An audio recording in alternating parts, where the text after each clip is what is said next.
Aku masih belum yakin. Mana mungkin Eyang Pati mau berontak padaku.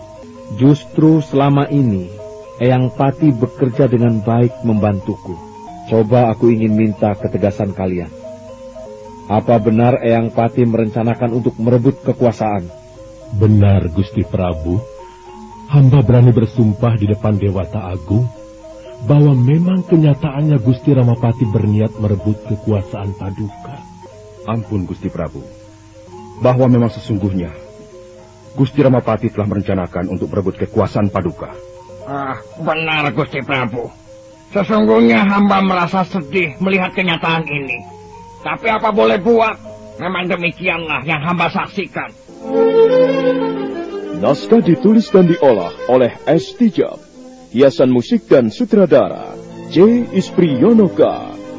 Kali ini mengetengahkan episode ke-19 dengan judul Serigala-Serigala Berbulu Domba.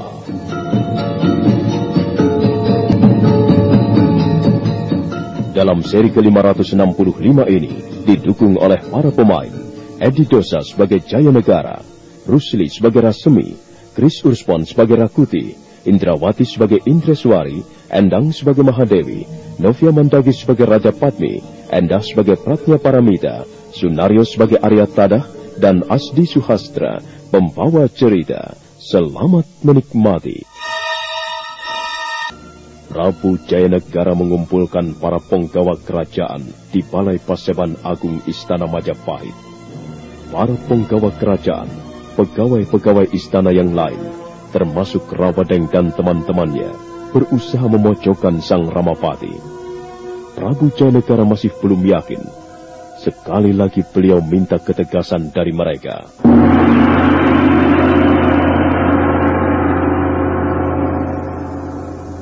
Aku minta ketegasan kalian. Jangan kalian memberikan kesaksian palsu. Jangan memfitnah Eyang Pati. Aku tahu siapa Eyang Pati. Coba kau, Rasmi. Ucapkan sekali lagi dengan tegas dan lantang pernyataanmu di bawah sumpah. Oh, Sang Prabu junjungan kami. Oh, Gusti Prabu Jayanegara milik seluruh kawula Majapahit. Hamba bersumpah, hamba rela dihukum berat seandainya hamba berani memberikan kesaksian yang tidak nyata. Tapi sesungguhnya lah demikian, Gusti. Gusti Ramapati telah merencanakan merebut kekuasaan Paduka.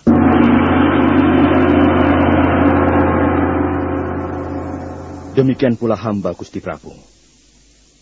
Hamba bersumpah di depan Gusti Prabu dan di depan Dewata Agung yang memerintah isi langit, bahwa hamba tidak akan memberikan kesaksian palsu, bahwa memang sebenarnya Gusti Ramapati telah merencanakan semua ini.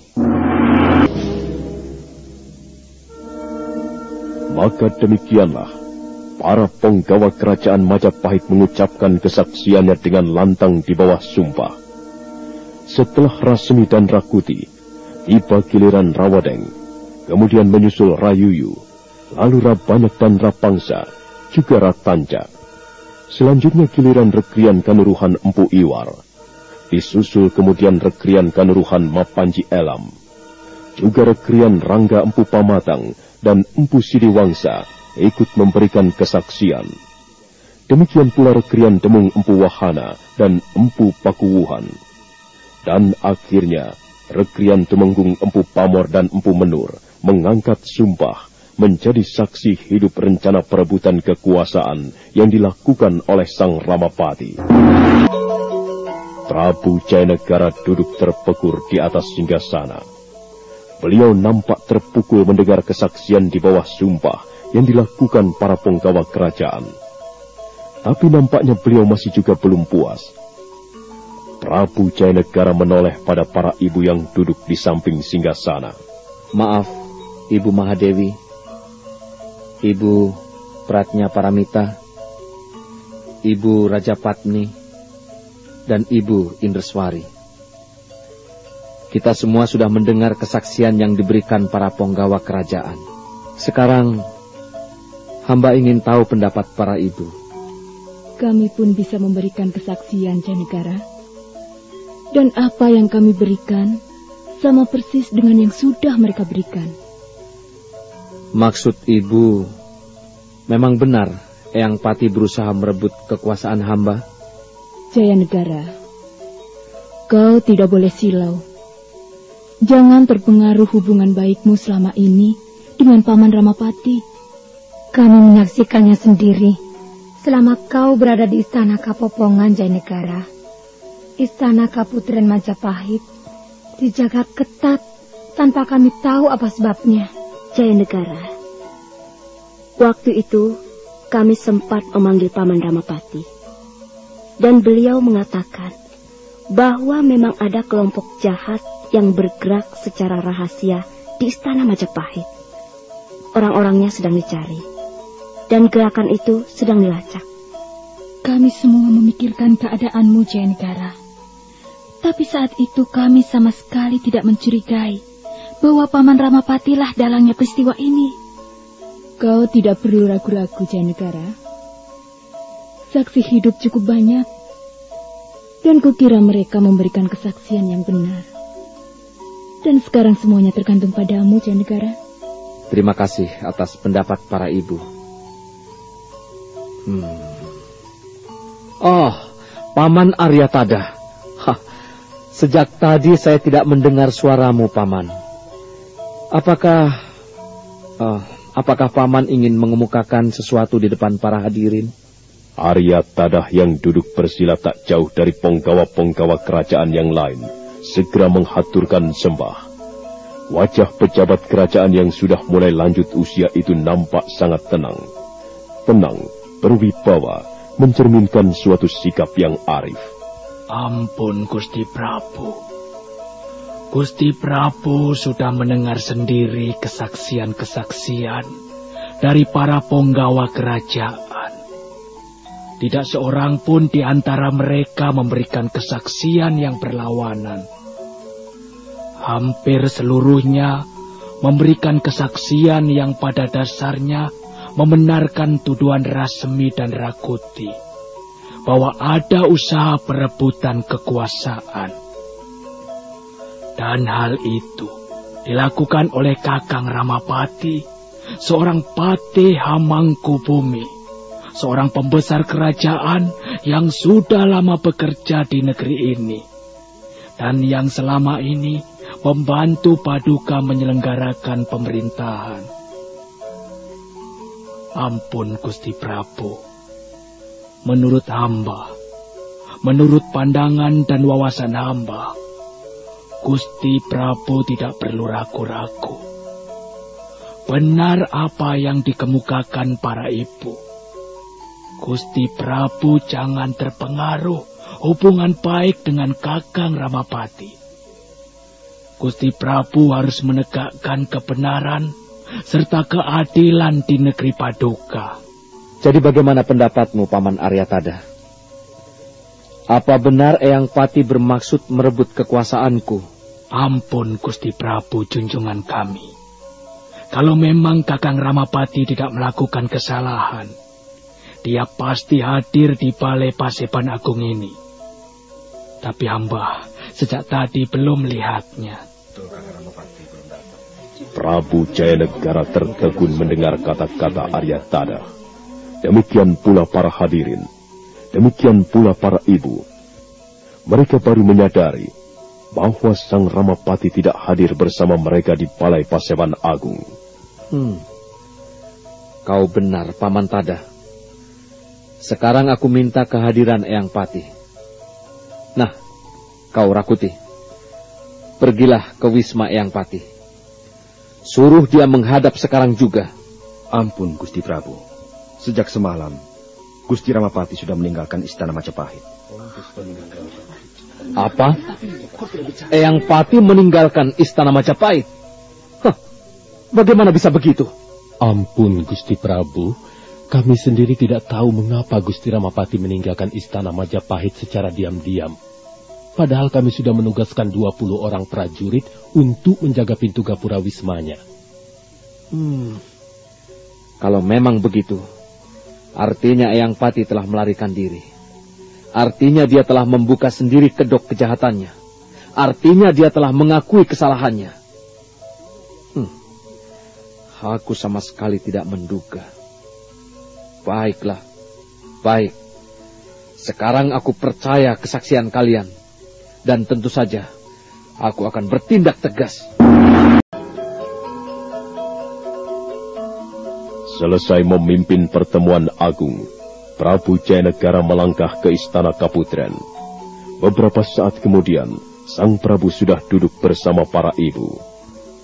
Duduklah baik-baik, Jayanegara, dan dengarkan perkataan kami. Ya, Ibu Mahadewi. Peristiwa yang baru saja terjadi di Istana Majapahit merupakan pelajaran yang sangat penting bagimu, Jayanegara. Selama ini kau sering berada di Istana Kapopongan. Kau sering melalaikan tugas dan kewajibanmu sebagai seorang raja, Jayanegara. Itu kelalaian yang sangat besar, Jayanegara. Kelalaian seperti itu bisa mendatangkan bencana bagi negerimu sendiri. Ya, Ibu Pratnya Paramita. Jayanegara. Ya, Ibu Mahadewi. Sekarang kau sudah membuktikan sendiri bahwa orang yang selama ini kau percaya ternyata justru menyimpan niat-niat yang kurang baik. Siapa yang tidak kenal Paman Ramapati? Senyumnya ramah sekali, tata kramanya halus, dan gaya bicaranya penuh diwarnai gaya bicara seorang bangsawan. Kata-katanya sangat lembut serta meyakinkan, dan kita semua telah terlena sekian lama. Benar, Ibu Mahadewi.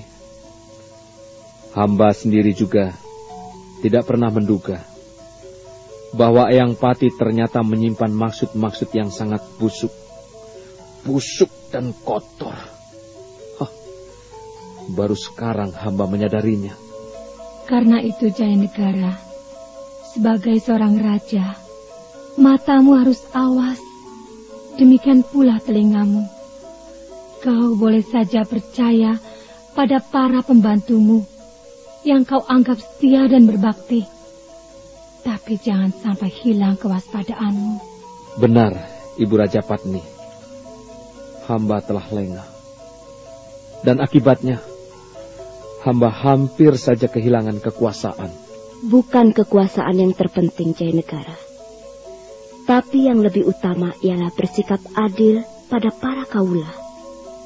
Jika kau menyalahgunakan kekuasaan itu, justru kekuasaan yang banyak didambakan orang menjadi tidak ada artinya. Kekuasaan hanyalah sebuah lambang, dan seringkali kekuasaan hanyalah berupa kata-kata kosong. Ya, Ibu Inderswari. Mulai sekarang, hamba akan berhati-hati. Lalu bagaimana sikapmu, Jayanegara? Setelah terbukti Paman Ramapati bersalah, apa yang akan kau lakukan? Hamba berjanji akan menjatuhkan hukuman yang setimpal dengan kesalahannya, Ibu Mahadewi. Bagus. Kau tidak perlu ragu-ragu mengenai hal ini, Jayanegara. Setiap penggawa kerajaan yang berjasa patut mendapat ganjaran. Dan mereka yang bersalah patut mendapat hukuman. Benar, Ibu Mahadewi. Sebentar, Jayanegara. Karena Paman Ramapati sudah meninggalkan istana. Karena sekarang beliau sudah menjadi seorang pelarian. Akibatnya istana kepatihan kosong. Lalu apa rencanamu selanjutnya, Jayanegara? Kukira sebaiknya kau segera menunjuk orang lain untuk menggantikan kedudukan Paman Ramapati. Ya, harus ada yang menjadi Patih Hamangkubumi. Ampun, Ibu Raja Patni. Untuk sementara ini, biarlah jabatan Patih Hamangkubumi hamba pegang sendiri. Hamba masih belum bisa mempercayai orang, karena hamba masih terkejut melihat kenyataan seperti ini. Baiklah, Jayanegara. Itu tidak menjadi soal. Kalau memang kau belum bisa menunjuk penggantinya, Kukira tidak apa-apa. Yang penting, mulai sekarang kau harus membenahi dirimu sendiri. Jangan sampai lengah. Jangan kau anggap remeh soal-soal pemerintahan sebuah negeri. Hal sekecil apapun harus mendapat perhatian yang pantas. Sebab adanya persoalan besar, karena persoalan kecil yang dibiarkan berlarut-larut. Iya, Ibu Mahadewi.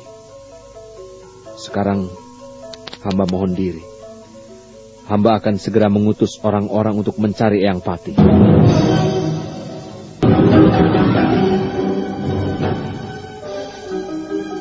Selesai menghadap para ibu, Prabu Jayanegara segera meninggalkan istana Kaputren.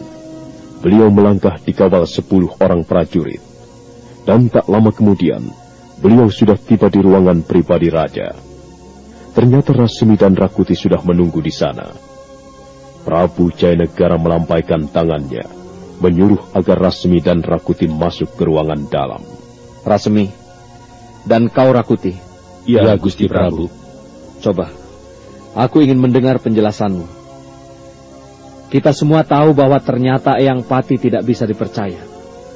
Si tua bangka itu ternyata ada udang di balik batu. Sikapnya yang bermanis-manis selama ini rupanya mengandung maksud jahat dan kotor. Untung kalian berdua segera bertindak dengan cepat dan tepat. Kalau sampai terlambat, pasti akan terjadi banjir darah di Istana Majapahit. Ampun, Gusti Prabu. Kami semua merasa bersyukur hal yang mengerikan itu ternyata tidak terjadi. Aku ingin tahu siapa sebenarnya yang ikut terlibat dalam perkara perebutan kekuasaan ini. Ya, barangkali ada penggawa-penggawa kerajaan yang lain yang ikut berdiri di belakang Eyang Pati. Ampun, Gusti Prabu. Sebenarnya penggawa-penggawa kerajaan tidak ada yang setuju, termasuk kami, anak-anak asuh Gusti Ramapati. Benar, Gusti Prabu. Sebenarnya sudah agak lama Gusti Ramapati merencanakan perebutan kekuasaan itu. Tapi kami tidak berani melaporkannya pada Gusti Prabu. Kalian adalah pengalasan Wineh Suka. Kalian mempunyai hak untuk bertemu langsung padaku. Kalian mempunyai kewajiban untuk menjaga ketentraman Istana Majapahit ini. Ampun, Gusti Prabu. Kami mempunyai alasan mengapa kami tidak melapor. Karena kami tahu Gusti Prabu sangat percaya pada Gusti Ramapati. Kami takut nanti justru terjadi salah paham, Gusti. Itulah sebabnya kami memilih diam. Baru setelah rencana itu mulai dilaksanakan, kami terpaksa mengambil tindakan. Baiklah. Sekarang dengar Rasmi dan kau Rakuti. Iya, Gusti Prabu. Kalian berdua aku beri tugas penting. Cari si tua busuk Ramapati sampai ketemu. Kalian berdua boleh membawa prajurit secukupnya. Kalian juga boleh menunjuk siapa saja untuk membantu tugas kalian. Kerjakan segala sesuatunya dengan baik. Aku ingin penjahat negara itu ditangkap. Kalau bisa, bawa dia dalam keadaan hidup ke Istana Majapahit. Tapi kalau tidak, kalian cukup membawa kepalanya saja. Ini perintahku. Perintah seorang raja. Nah, kerjakan sebaik-baiknya. Kalian boleh melakukan apa saja untuk mempermudah tugas-tugas kalian. Mengerti? Ya, Gusti Prabu. Hamba mengerti. Nah, berangkatlah sekarang. Aku tidak ingin mendengar kegagalan. Ampun, Gusti Prabu. Kami sekarang mohon diri. Dan kami berjanji akan melaksanakan tugas sebaik-baiknya untuk menjunjung keluhuran nama Paduka. Prabu Jayanegara memerintahkan pada Rasmi dan Rakuti agar mencari sang Ramapati. Mereka boleh membawa prajurit Majapahit secukupnya. Rasmi dan Rakuti segera minta diri. Kemudian mereka menemui Rawadeng dan teman-temannya. Hari itu juga mereka meninggalkan Istana Majapahit untuk melaksanakan tugas penting. Ratusan prajurit bergerak dengan cepat, melaju di jalan-jalan kota Raja Majapahit.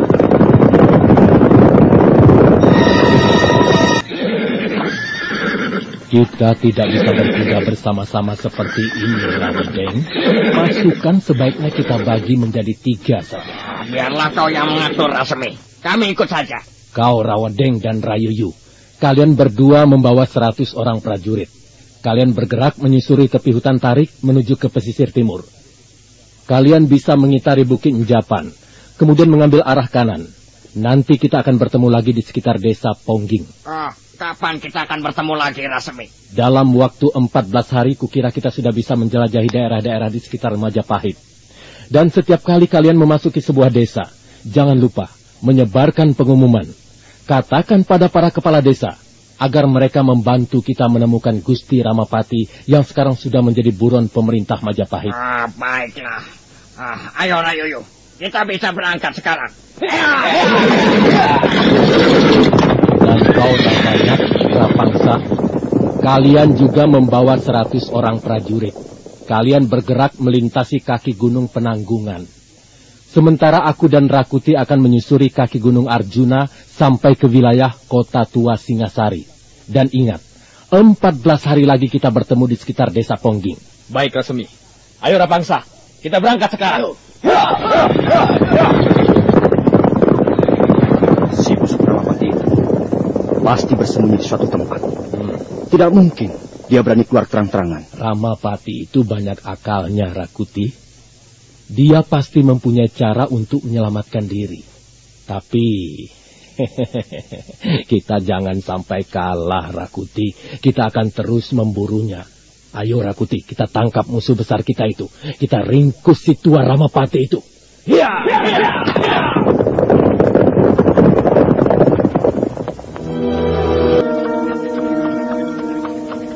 Sementara itu, Sang Ramapati masih dalam perjalanan pelarian. Pembesar kerajaan yang sudah lanjut usia itu, yang sekarang justru menjadi buron pemerintah Majapahit, duduk terguncang-guncang di atas kereta bersama istrinya. Kereta meluncur perlahan-lahan, melintasi tepi hutan setelah beberapa kali melewati daerah pedesaan. Matahari mulai condong ke arah barat. Sinarnya menjadi lemah, langit berwarna kekuning-kuningan.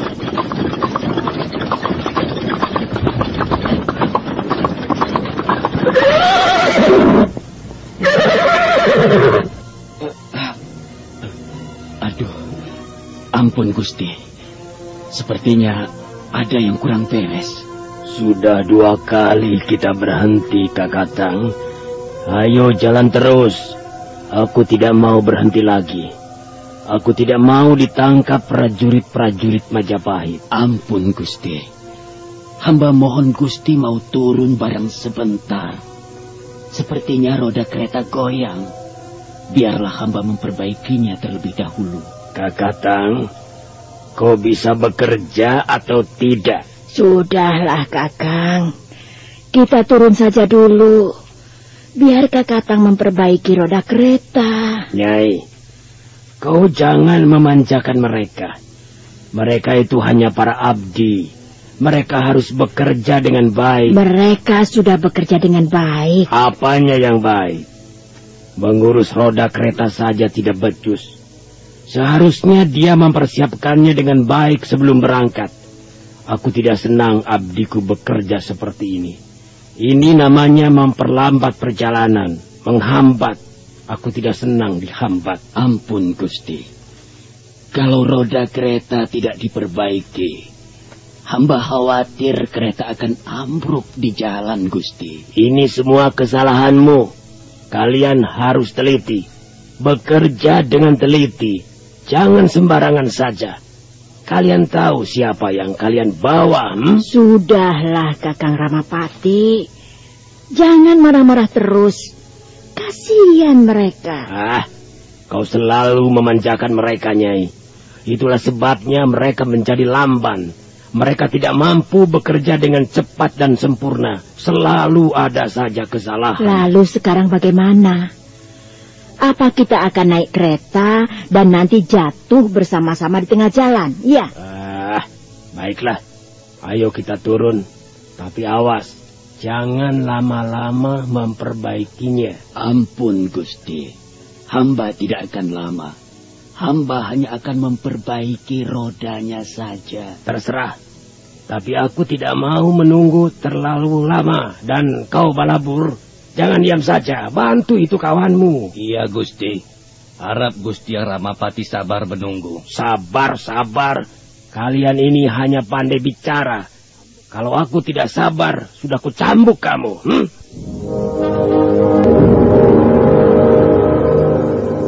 Sambil terus menyumpah-nyumpah, Sang Ramapati terpaksa turun dari kereta. Bersama istrinya dia bergerak menjauhi kereta. Sementara Kak Katang dan Balabur sibuk membetulkan roda kereta yang rusak. Kita sudah menjadi buron pemerintah Majapahit, Kakang Ramapati. Mereka tidak akan bisa menangkap aku. Gusti Prabu Jayanegara pasti mengerahkan prajurit-prajuritnya untuk mencari kita. Karena itu, Nyai, kita jangan berhenti terus. 2 orang abdimu itu yang menjadi sebab. Mereka orang-orang bodoh. Mereka hanya membawa sial saja. Jangan begitu, Kakang. Mereka sudah bekerja cukup lama. Dan selama mereka bekerja, mereka selalu menjalankan tugasnya dengan baik dan setia. Ya, setia tapi bodoh. Kakang Ramapati, kita harus menyadari keadaan kita sekarang ini. Tanpa bantuan mereka, apa yang bisa kita lakukan? Apa mungkin kau sendiri yang nanti akan duduk di atas kereta menjadi kusirnya? Sudahlah, Kakang. Jangan menyakiti hati mereka. Justru kita harus membesarkan hati mereka. Kita harus merasa terharu karena mereka tetap setia pada kita. Walaupun mereka tahu bahwa kita sedang jatuh. Jarang seorang abdi seperti mereka, Kakang. Ya, memang susah menemukan orang yang bisa dipercaya. Rawedeng dan teman-temannya itu contohnya. Mereka kupelihara sejak masih menjadi gembel. Dan sekarang setelah menjadi orang pangkat, mereka malah menendang aku beramai-ramai. Susah mencari orang yang benar-benar bisa dipercaya. Karena itu, Kakang Ramapati, jangan terlalu kasar. Kak Katang dan Balapur sudah mengorbankan segalanya untuk membela kepentingan kita. Dia sudah mau bersusah payah menemani kita dalam saat-saat seperti ini. Janganlah kau sakiti hati mereka. Ya, Nyai. Mereka memang orang-orang yang setia. Tapi itulah, seringkali mereka membuatku kesal. Sang Ramapati dan istrinya masih bercakap-cakap di bawah pohon ketika Kak Katang datang bersama Balabur. Mereka segera membungkuk memberikan hormat pada majikannya. Ampun, Gusti. Sekarang Gusti Ramapati sudah dapat meneruskan perjalanan. Sudah kalian perbaiki roda itu? Sudah, Gusti. Tidak akan copot di jalanan? Mudah-mudahan saja tidak, Gusti. Ya sudah kalau begitu. Ayo, Nyai. Kembali Sang Ramapati meneruskan perjalanan. Kereta kuda menyusuri tepi hutan yang gelap karena malam sudah benar-benar turun. Bulan muda mengambang di atas langit. Cahayanya taram-temaram menyinari pucuk-pucuk daun pohon. Setelah beberapa saat lamanya, kemudian mereka mulai keluar dari tepi hutan dan tiba di daerah yang berbukit-bukit. Mendadak Kak Katang kembali menarik tali kekang kudanya.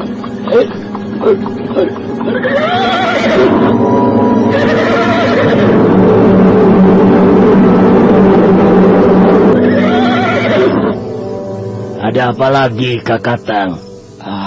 Ampun, Gusti. Hamba mohon beribu ampun. Sepertinya Gusti tidak dapat meneruskan perjalanan malam ini. Ada apa lagi? Ampun, Gusti. Roda kereta benar-benar mau copot. Kurang ajar. Kalian jangan main-main ya. Kami sudah berusaha memperbaikinya, Gusti. Tapi karena terburu-buru, kami tidak bisa bekerja dengan baik.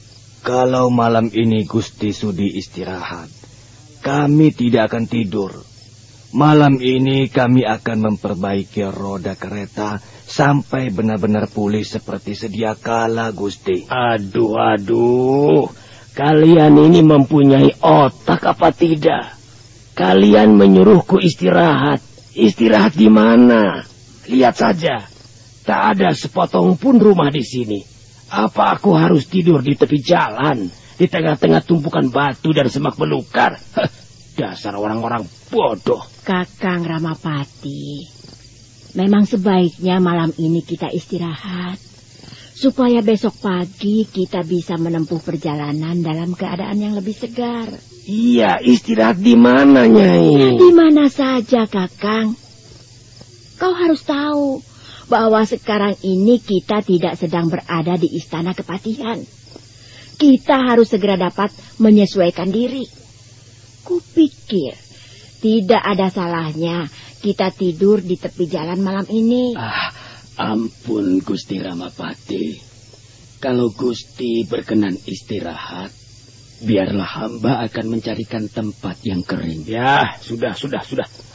Cepat carikan tempat yang enak, aku mau istirahat. Dan kalian berdua, kalian jangan tidur.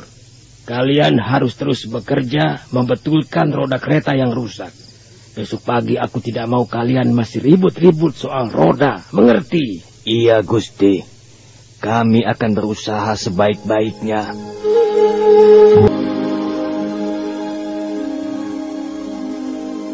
Malam itu, Sang Ramapati terpaksa tidur di tepi jalan, di atas rumpun belukar di balik batu-batu padas. Sebuah tikar pandan dikelar menjadi alas tidur mereka. Sementara Kakatang dan Balabur sibuk membetulkan roda kereta, Sang Ramapati nampak sangat gelisah. Dia berusaha untuk tidur, tapi dia memang tidak biasa tidur dalam keadaan seperti itu. Ada apa, Kakang? Sejak tadi kau ribut terus. Aku tidak bisa tidur di tempat seperti ini, Nyai. Lihatlah, bagaimana aku, seorang pati Hamangku Bumi, harus tidur seperti ini. Kakang Ramapati, sekarang kau sudah tidak menjadi patih Hamangku Bumi lagi. Aku masih menjadi patih Hamangku Bumi, Nyai. Kedudukanku belum dicopot secara resmi. Kalau kedudukanmu dicopot secara resmi, artinya kita tertangkap. Sudah, Nyai. Jangan mengajak berbantah-bantah terus. Iya, memang. Sebaiknya kita segera tidur. Kembali Sang Ramapati membaringkan tubuhnya di atas tikar pandan. Tapi mendadak dia bangun kembali. Nyai Ramapati ikut terbangun. Ada apa? Nyai, biasanya di tempat seperti ini banyak ular berbisa. Aduh, Kakang. Mengapa kau masih juga belum menyadari apa yang sedang terjadi? Kita sudah menjadi pelarian sekarang. Kita sudah menjadi buron pemerintah. Kita tidak bisa berlaku seperti biasanya pada saat kita masih tinggal di istana kepatihan. Biasanya kita tidur di atas ranjang yang indah. Kita tidur di bawah atap istana kepatihan yang megah. Tapi sekarang... Nyai, sebenarnya aku takut tidur di tempat seperti ini. Kau di sebelah sini saja, Nyai. Aku di sebelah situ. Baiklah. Ayo kita bertukar tempat. Nah, di sini lebih enak, lebih hangat. Tapi rasa-rasanya aku tidak akan bisa tidur malam ini. Lihat saja, Nyai. Tidur tanpa atap, tanpa dinding ruangan. Tidur di tempat terbuka seperti ini. Lalu bagaimana? Kita mau duduk-duduk saja, menunggu Kakatang dan Balabur selesai memperbaiki roda. Tapi aku mengantuk sekali, Nyai. Mataku berat. Aku mau tidur, tapi aku tidak bisa tidur. Oh, Nyai, mengapa nasib kita begini celaka? Mengapa akhirnya di hari tua kita mengalami nasib seperti ini? Kita sudah menjadi gembel jalanan sekarang. Kita sudah kehilangan segala-galanya. Aku tidak mempunyai wibawa lagi, tidak mempunyai pengaruh lagi. Kakang Ramapati, setidak-tidaknya kita masih harus mempunyai kepercayaan dan harga diri. Itulah yang terpenting. Oh, Nyai, kepercayaan dan harga diri. Apakah aku masih mempunyai kepercayaan dan harga diri? Aku sudah tidak memiliki apa-apa sekarang, kecuali tubuhku yang keriput dan nasibku yang malang.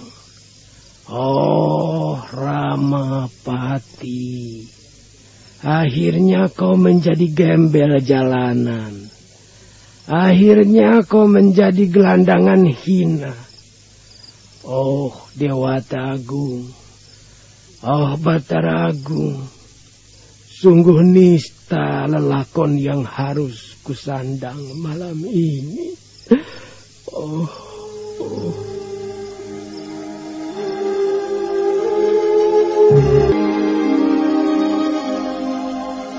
Maka demikianlah, akhirnya Sang Ramapati, pembesar kerajaan itu pun tidur di tepi jalan. Dia tidak ubahnya seperti gembel jalanan. Sang Ramapati terus menyesali nasibnya.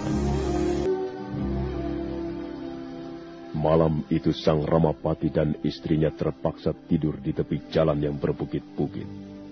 Mereka terbaring di atas tikar yang digelar di atas rumpun belukar. Kanan kirinya banyak pertonjolan batu-batu padas. Sang Ramapati merasa sangat kesal dan sedih menghadapi percobaan hidup di hari tuanya.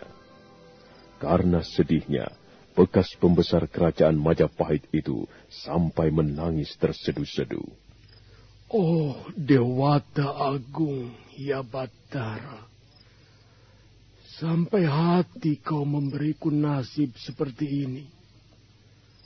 Kau ternyata tidak adil. Mengapa kau memberi nasib seburuk ini pada orang seperti Ramapati? Kurang apa aku ini? Hampir seluruh hidupku kupergunakan untuk menolong orang. Rawedeng dan kawan-kawannya itu contohnya. Mereka kuberi pertolongan. Kuberi tempat yang baik di istana Majapahit. Tapi akhirnya mereka malah membuat hidupku terjungkal seperti ini. Oh, Dewata Agung, aku benar-benar tidak mengerti. Kakang Ramapati, sudahlah. Jangan menyalahkan siapa-siapa. Apalagi menuduh Dewata Agung berlaku tidak adil. Nyatanya para dewa tidak adil, Nyai. Kalau mereka adil, aku tidak akan menyandang nasib serendah ini. Aku sudah bekerja keras membangun negeri Majapahit. Aku ikut membongkar hutan tarik dan mewujudkan cita-cita Gusti Prabu Kertarajasa Jayawardana. Andilku cukup besar. Rasa baktiku cukup mendalam. Tapi mengapa akhirnya aku harus bernasib seperti ini? Mengapa kita harus bernasib seperti ini? Seharusnya kau yang menjawab pertanyaan itu, Kakang. Beberapa hari yang lalu, kita masih tidur dengan nyaman di istana Kepatihan. Kita masih bisa makan dengan enak, dilayani oleh para abdi. Sampai suatu saat, kau benar-benar nekat merencanakan niat merebut kekuasaan Gusti Prabu Jayanegara. Dan akhirnya, semua menjadi musnah.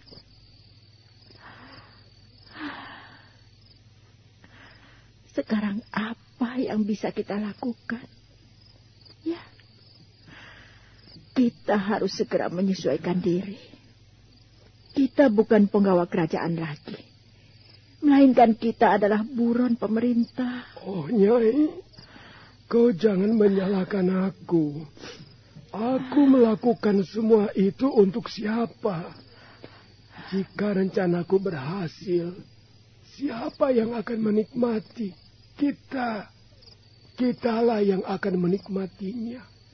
Jadi jangan menyalahkan aku, Nyai. Aku sudah berbuat yang terbaik untuk hidup kita. Aku tidak menyalahkan siapa-siapa. Aku hanya bisa menyarankan agar kau segera menyesuaikan diri dengan keadaan, Kakang. Supaya penderitaan ini tidak terasa terlalu berat. Supaya kita bisa berbuat sesuatu dan masih mempunyai harapan. Oh, kau benar, Nyai. Kita masih mempunyai harapan. Setidak-tidaknya kita belum tertangkap prajurit-prajurit Majapahit. Langit mendung. Lihat, Kakang. Awan hitam bergulung-gulung datang.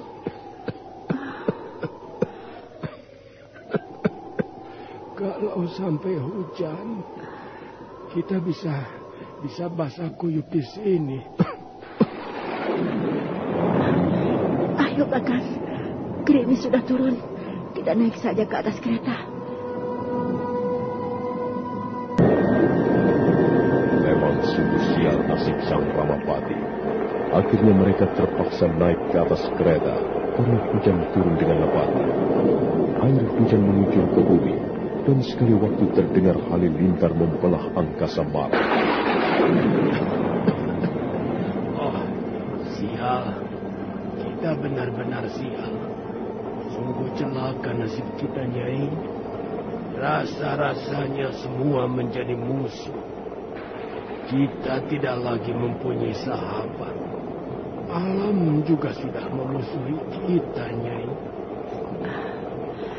Aku mendengar nada suaramu mengandung rasa putus asa yang dalam, Kakang Ramapati. Sudahlah, besarkan hatimu. Gusti Ramapati. Apa? Kau mau menyuruh kami turun lagi? Hah? Kau mau melihat kami basah kuyup? Ampun, Gusti. Kalau Gusti ingin melanjutkan perjalanan, hamba akan segera naik, Gusti. Apa rodanya sudah kau perbaiki, Kakatang? Sudah, Gusti. Walaupun belum sempurna. Tapi hamba bisa berjalan lambat-lambat supaya rodanya tidak terlepas. Kalian memang bekerja sangat lampan. Dan begini akibatnya. Sudahlah, sudah. Ayo naik. Kita tinggalkan tempat celaka ini. Kakatang naik ke atas kereta, sementara Balabur melompat ke atas punggung kudanya. Sebentar kemudian mereka pun sudah bergerak perlahan-lahan menyusuri jalanan yang basah dan tergenang air hujan.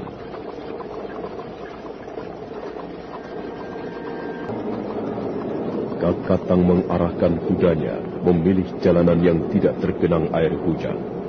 Kereta terus bergerak perlahan-lahan, menyusuri malam yang dibungkus kabut hujan. Sementara itu, Balabur basah kuyup di atas punggung kudanya. Tiba-tiba Kakatang menarik tali kekang kuda, dan binatang itu merenggut dengan keras. Hei, Kakatang! Pelayan bodoh! Apa yang kau lakukan ini? Mau kau bawa kemana aku?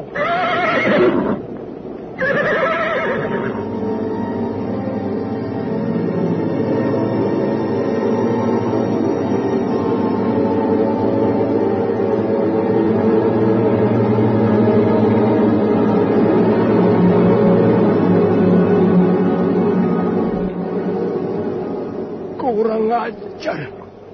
Mengapa berhenti di sini? Ampun, Gusti. Harap Gusti jangan ribut. Apa? Berani kau memerintah aku? Kau hanya seorang abdi.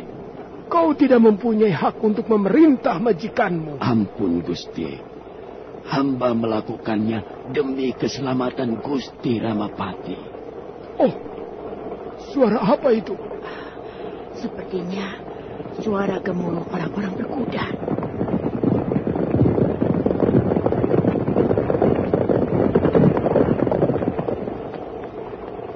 Oh, siapa mereka itu tadi? Jangan-jangan mereka kawanan rampok. Bukan, Gusti. Mereka bukan kawanan rampok. Mereka prajurit-prajurit Majapahit. Hamba dapat melihat dengan jelas seragam pakaian mereka. Untung sekali Kakatang segera membelokkan kereta kemari. Kalau tidak, mereka pasti akan dapat menangkap kita, Kakang Ramapati. Iya, untung sekali. Tapi lain kali kau harus memberitahu dulu Kakatang, supaya aku tidak terkejut.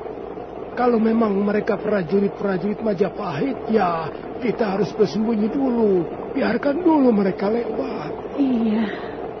Kalau Gusti ingin melanjutkan perjalanan, hamba tahu jalan pintas yang aman.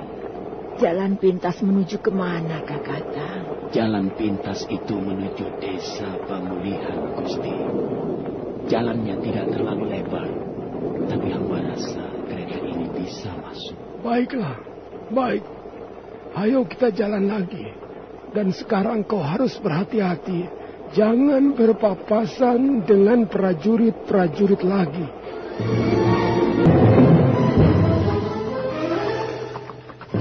Memang benar apa yang dikatakan Kakatang. Kurang lebih 3 pal jauhnya, mereka mulai memasuki jalan pintas menuju desa Pamulihan. Hujan sudah reda, tapi angin masih berhembus dengan kencang. Menjelang pagi hari, mereka mulai merambah wilayah desa Pamulihan. Mereka tidak berhenti, melainkan terus bergerak ke arah barat. Sang Ramapati nampak sangat lelah, demikian pula istrinya. Akhirnya mereka memutuskan istirahat di dekat tugu perbatasan desa Pamulihan. Ya. Kakatang. Dan kau Balapur? Iya, Gusti Putri. Kalian pasti sangat lelah. Sebaiknya kalian istirahat dulu. Menjelang tengah hari nanti baru kita akan meneruskan perjalanan. Baik, Gusti Putri. Biarlah kami berbaring di bawah pohon itu. Nanti kalau Gusti membutuhkan, panggil saja kami. Iya, cepat pergi sana. Pergunakan waktu sebaik-baiknya untuk istirahat. Kami juga mau istirahat sebentar.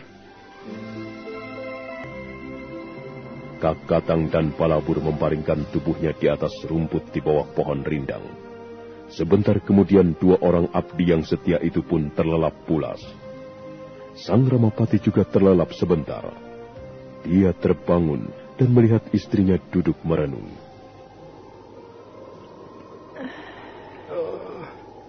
Ada apa, Nyai? Di mana Kakatang dan Balapur? Mereka masih tidur. Biarkan saja, kasihan. Mereka pasti lelah sekali. Semalaman mereka berjalan sambil berhujan-hujan. Ada apa, Nyai? Kakang, kita tidak bisa terus menunggang kereta tanpa tujuan yang pasti. Mau kemana sebenarnya kita ini? Kemana ya? Aku sendiri tidak tahu. Yang penting kita jangan sampai kepergok prajurit-prajurit Majapahit. Kalau kita terus-menerus berkeliaran di jalan-jalan, cepat atau lambat, pasti akan kepergok mereka. Karena itu, sebaiknya kita mempunyai tujuan, Kakang. Kau benar, Nyai. Sebaiknya kita menemukan tempat persembunyian yang aman. Sayang sekali. Kalau saja aku mempunyai sanak famili. Kalau saja aku mempunyai saudara kandung. Bukankah kau mempunyai saudara sepupu di Lamajang? Oh, tidak, Nyai. Dia pasti tidak akan bersedia menerima kita. Soalnya aku pernah menyakiti hatinya. Nyai, kau saja. Kau pasti mempunyai saudara yang pantas memberi pertolongan pada kita. Begini saja. Aku tidak menjanjikan. Tapi ya, barangkali bisa kita coba. Apa maksudmu, Nyai? Barangkali kita bisa minta pertolongan pada Kakang Kedudara. Kedudara? Ya. Empu Kedudara. Aku masih ingat. Tapi apa dia masih hidup, Nyai? Istri Kakang Kedudara sudah meninggal beberapa tahun yang silam. Tapi kabarnya Kakang Kedudara sendiri masih segar bugar. Di mana saudara kandungmu itu tinggal? Di Desa Ngelawang. Kereta Sang Ramapati meluncur perlahan-lahan. Di sebuah persimpangan jalan, kereta belok ke arah kiri menuju Desa Ngelawang. Kakatang duduk sambil memegang tali kendali kuda, sementara Balabur berkuda di belakangnya. Setelah melewati beberapa buah desa, akhirnya kereta Sang Ramapati merambah wilayah Desa Ngelawang. Iya.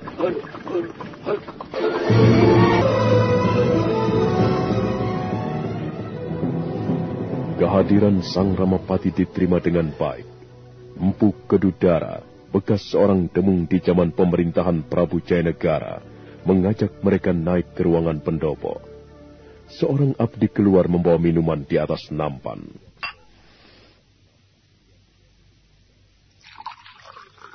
Ayo, Nyai. Ayo, Adi Ramapati. Silahkan diminum airnya. Terima kasih, Kakang Kedudara. Nyaman juga rasanya air di Desa Ngelawang. Jangan begitu, Adi Ramapati. Tentu saja jauh lebih manis dan nyaman air di Istana Majapahit. Begini, Kakang Kedudara. Ya, bagaimana, Nyai? Aku hanya sekedar ingin tahu. Kalian hanya mau singgah atau bagaimana? Kalian dari mana? Kalau Kakang tidak keberatan, kami ingin menginap di sini barang beberapa malam. Mengapa aku harus keberatan? Justru aku merasa senang. Sudah lama kita tidak pernah berjumpa, Nyai. Sejak aku mengundurkan diri dari Istana Singasari. Beginilah kehidupanku. Aku cukup puas hidup dengan bercocok tanam ala kadarnya. Justru kehidupan sederhana seperti ini membuat banyak orang merasa iri, Kakang Kedudara. Jangan begitu, Nyai. Jangan begitu. Pasti lebih nyaman hidup di lingkungan istana. Tapi ayo, sambil diminum airnya. Itu, ada sedikit makanan.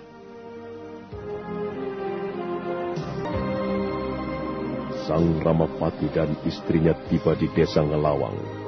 Empu Kedudara, kakak ipar Nyai Ramapati, menerima kehadiran mereka dengan ramah dan hangat. Dia sama sekali tidak keberatan Ramapati dan istrinya menginap bareng beberapa malam di rumahnya. Sang Ramapati merasa lega. Malam itu dia bisa tidur nyenyak di atas ranjang dan bukan di tempat terbuka. Bagaimana perasaanmu, Kakang Ramapati? Ya, aku merasa lega sekarang. Pondok ini cukup aman untuk istirahat. Kita bisa tinggal lebih lama di sini, Nyai. Kita jangan merepotkan orang, Kakang. Kukira kakak iparmu itu tidak merasa repot. Dia hanya tinggal sendirian bersama seorang pembantu. Anaknya kan sudah besar-besar. Oh ya, aku ingat. Kalau tidak salah dulu anaknya pernah datang ke istana. Kalau tidak salah dia datang membawa surat dari bapaknya. Dan kalau tidak salah, akulah yang menjamin bocah itu masuk di pusat pendidikan calon tanda. Pastilah dia sekarang sudah menjadi seorang wadana. Putra Kakang Kedudara memang sudah besar-besar, Kakang. Yang paling tua bekerja di istana Kahuripan menjadi seorang demung. Yang nomor 2, perempuan, menjadi istri seorang wadana. Dan yang nomor 3, laki-laki. Bocah yang kau ceritakan itu sekarang bekerja di istana Paguhan. Ya, memang anak merupakan tabungan di hari tua. Sungguh bahagia orang seperti kakak iparmu itu. Di hari tuanya dia bisa hidup tenang karena sumbangan datang dari kiri kanan. Itu bukan watak Kakang Kedudara. Lihat saja sendiri. Sekalipun usianya sudah lanjut, dia masih sibuk bekerja di ladang. Menanam apa saja untuk hidup sehari-hari. Ya, tapi setidak-tidaknya dia merasa bangga anak-anaknya sudah jadi orang semua, kan? Ya, mungkin juga begitu. Ya, lain halnya dengan kita. Kita tidak mempunyai anak sebiji pun. Kita hanya mempunyai anak-anak asuh. Semuanya 7 orang. Maksudku, rawedeng dan monyet-monyet yang lain itu. Dan apa yang mereka lakukan terhadap kita? Bukannya membalas budi, tapi malah menginjak-injak mukaku, melemparinya dengan kotoran. Memang lain anak asuh dan anak kandung sendiri, Nyai. Kakang Ramapati, apa kau menyesal karena kita tidak dikaruniai anak? Jangan salah paham, Nyai. Aku hanya mengatakan apa adanya. Apa aku berkata salah? Sudahlah, aku tidak mau bicara soal itu lagi. Nanti kita malah bertengkar. Lebih baik kita istirahat.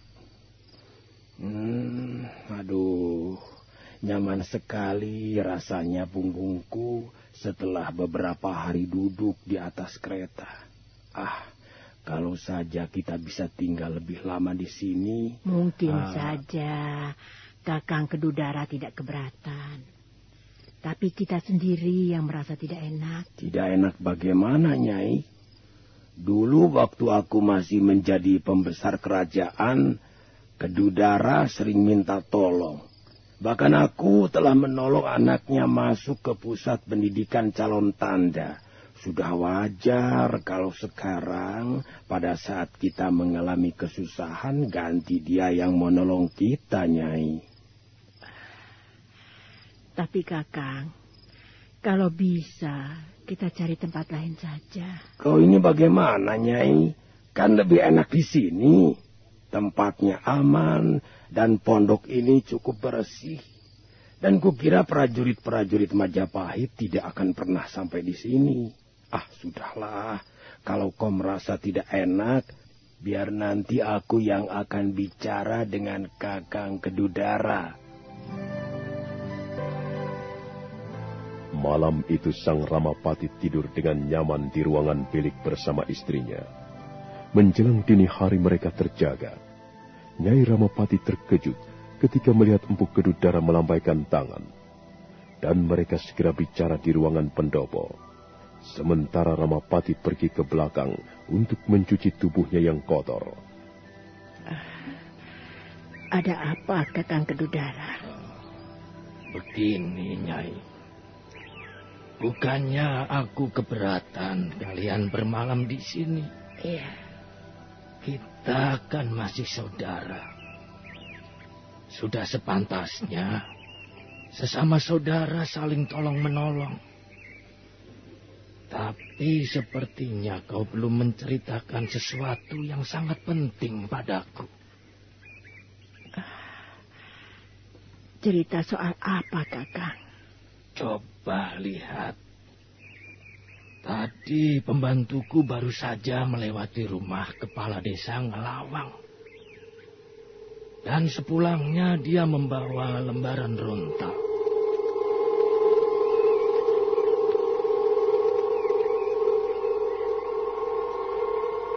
Empu Kedudara membuka gulungan rontal, lalu meletakkannya di atas meja. Nyai Ramapati membungkukkan tubuhnya, berusaha membaca aksara di atas rontal. Pengumuman. Diumumkan kepada seluruh kawula Majapahit di mana saja berada, bahwa pada saat ini, pemerintah Majapahit sedang memburu seorang pelarian. Pelarian itu telah melakukan suatu perbuatan yang dapat membahayakan kelestarian negeri Majapahit. Pelarian itu bernama Ramapati. Ciri-ciri: usia sudah cukup lanjut, sekitar 70 tahun. Badan agak gemuk, rambut sebagian sudah putih. Dia adalah bekas pembesar kerajaan Majapahit yang menyalahgunakan kepercayaan Sang Prabu. Barang siapa berani memberikan perlindungan pada orang ini, barang siapa berani memberikan tumpangan bermalam di rumahnya, maka terhadap orang itu akan dikenakan sanksi hukuman yang berat. Harap para kawula, di mana saja kalian berada, memberikan laporan jika melihat ciri-ciri orang seperti yang tertera dalam gulungan rontal ini. Tertanda Rasemi, pimpinan pasukan pengejaran.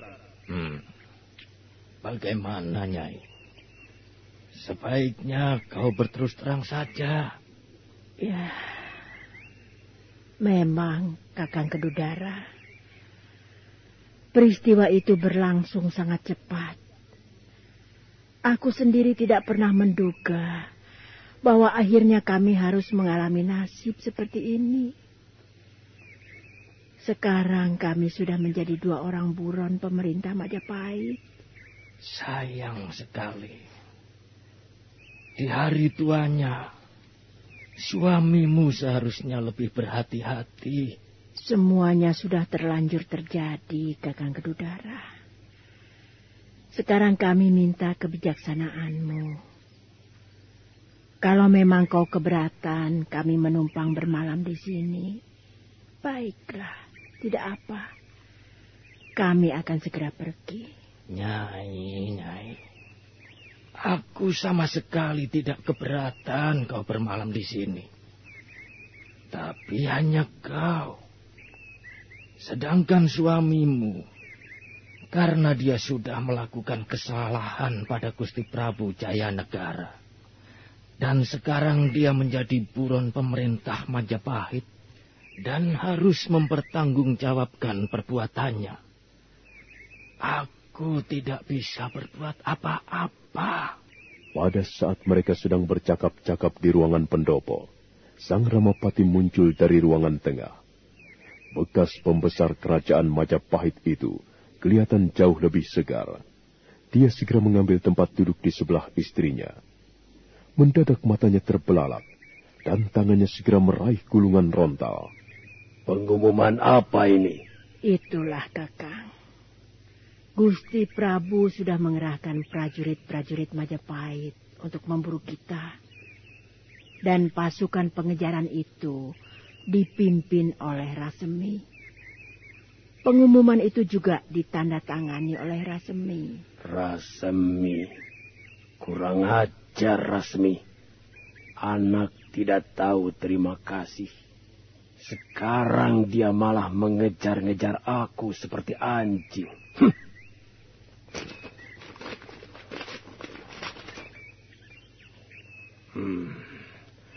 Lalu ada persoalan apa sekarang?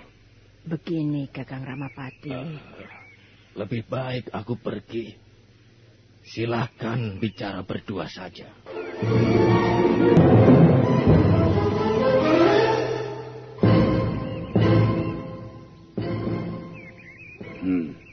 Jadi begitu. Jadi dia takut memberikan perlindungan pada kita. Iya, Kakang. Dan itu merupakan haknya. Kau selalu bicara soal hak, Nyai. Lalu di mana hakku sekarang? Saudaramu itu pernah datang ke istana Majapahit, merengek-rengek minta tolong kepadaku. Dan sekarang, setelah kita dalam keadaan susah begini, dia juga ikut berpaling. Bahkan memberi tumpangan bermalam saja dia tidak berani. Watak macam apa itu? Memang orang sedang jatuh, tiba-tiba banyak musuhnya. Semua memusuhi kita. Semua menganggap kita seperti kotoran. Semua berpaling dari kita. Sudahlah, Kakang. Kalau memang Kakang Kedudara keberatan, kita tidak bisa memaksa. Ya, baiklah. Kalau begitu sebaiknya kita segera pergi dari tempat ini.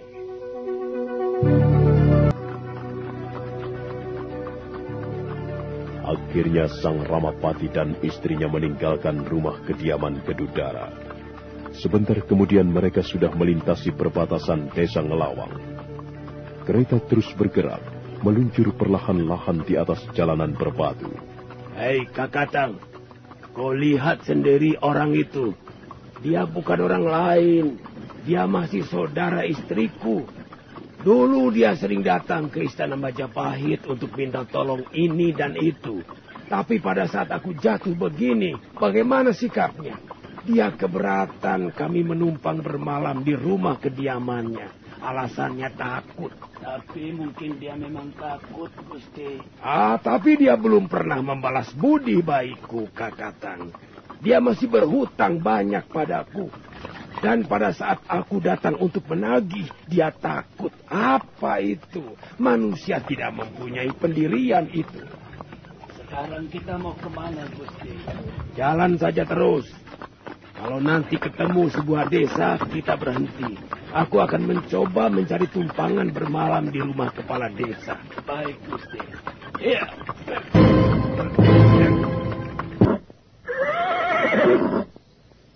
Kakang menempatkan keretanya di bawah pohon. Kemudian bersama Balabur, mereka mengiringi langkah-langkah Sang Ramapati dan istrinya. Kepala desa berumbung menerima mereka di ruangan pendopo.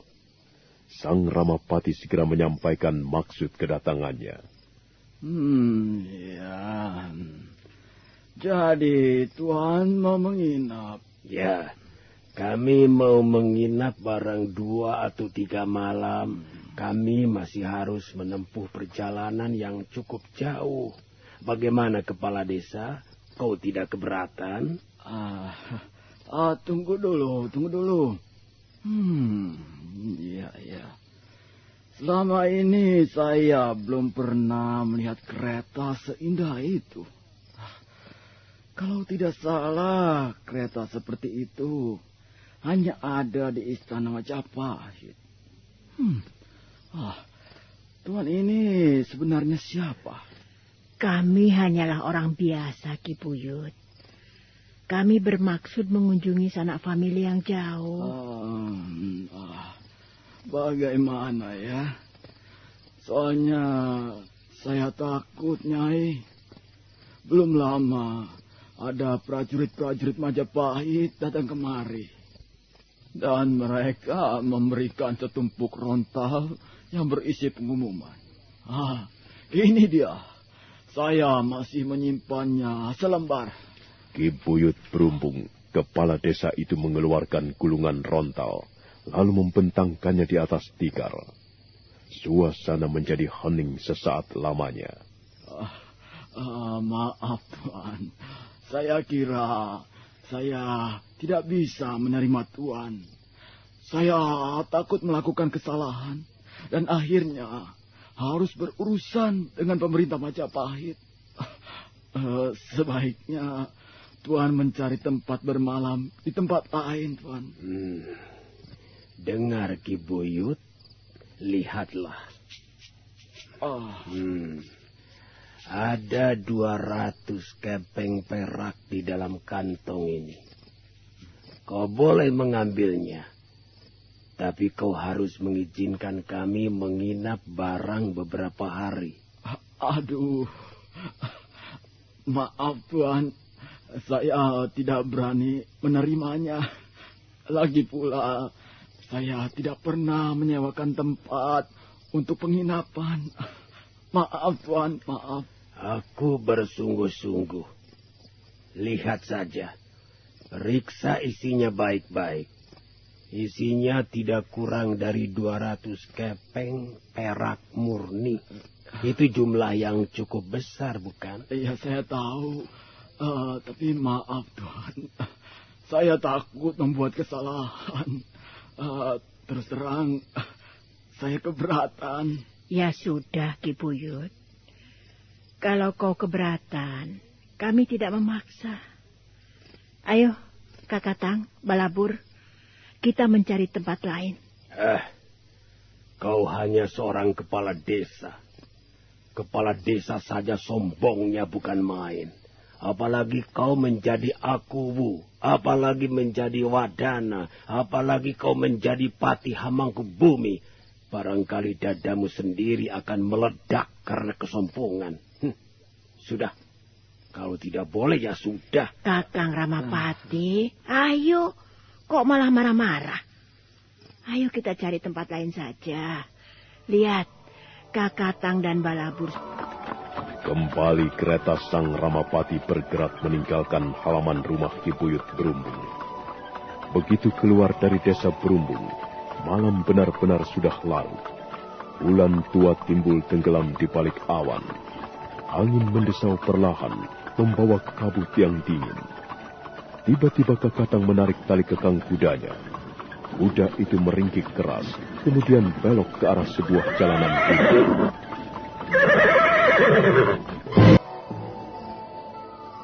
Ada apa, Kakatang?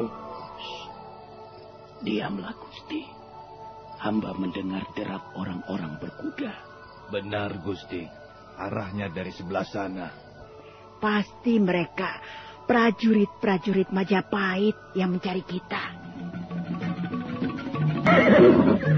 Memang benar, tak lama kemudian sekitar 100 orang berkuda muncul dari tikungan jalan. Tapi ternyata mereka bukanlah prajurit-prajurit Majapahit. Nah, saudara pendengar, siapakah orang-orang yang berkuda itu? Dan bagaimanakah kisah selanjutnya? Silakan menunggu seri berikutnya. Sampai jumpa.